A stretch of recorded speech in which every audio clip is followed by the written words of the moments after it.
Hey, T.D. Jakes told me, he said Abraham is the father of faith. He said Abraham had a wife named Sarai, and they had a slave named Hagar. I think that's how you say her name. But anyway,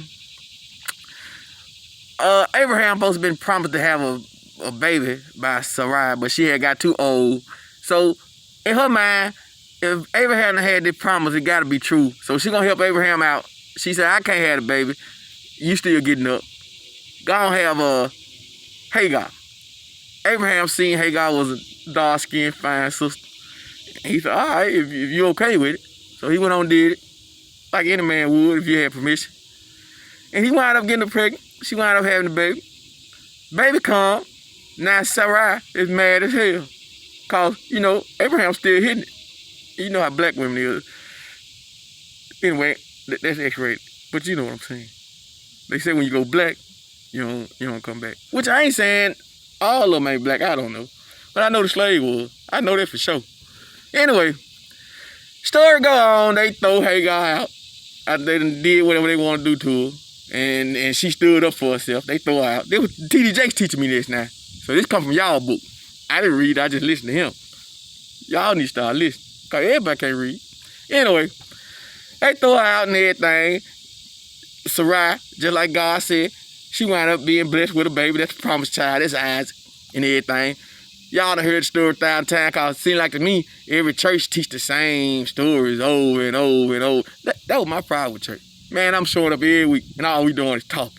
I said this at one church. I said, man, I'm sick of coming here talking. When we gonna do something?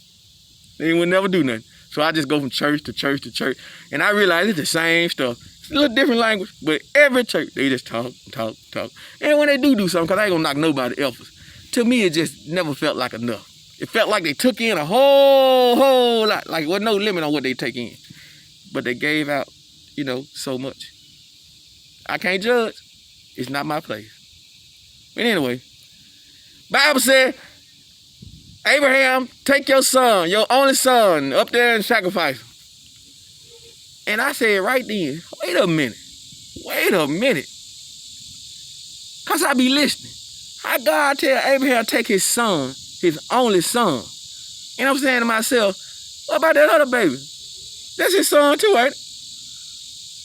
I bet y'all never thought about that. So I asked myself, why you call Isaac the only son when you God and you know Ishmael exists? I thought on this shit. And I thought on this shit.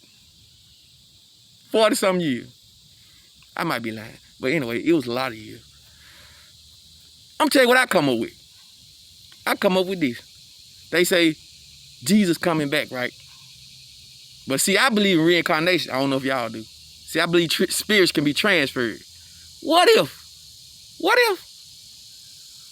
the second coming of Jesus ain't actually the same spirit that came the first time? I don't know. I might be going off track. I might need to do a little more research on it. But just what if they weren't just necessarily talking about a physical body? What if they were just saying the spirit of Jesus was coming back? I don't know. But see, in order to improve on inventions, expand on ideas, you got to challenge the unknown. The Wright brothers, they created the airplane. A little simple looking thing, but it was their creation. Since the Wright brothers made the airplane, it don't look nothing like it did when they first made it. Because somebody else came along and expanded on their idea.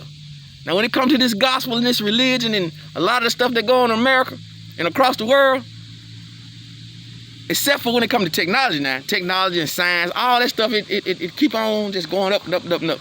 But when it comes to this religion, we're stagnant. And then when you hear something new, you say they crazy. I guarantee you when the Wright brothers told them they were gonna fly, somebody said they were crazy. I guarantee you when Martin Luther King said, hey man, come march with me, this stuff ain't right. We're gonna go sit at this bar while we don't supposed to sit at, and these folk gonna come over here and they gonna beat our ass. But no matter how hard they hit you, no matter how much the dog bites you, no matter how much they spray the water on you, you just sit there and don't hit them back. And then the dude said, Martin, what time you going? About 11. You coming with me? Hell no, you crazy motherfucker. I'm not finna let nobody hit me. But I see how it turned out. Real change requires sacrifice.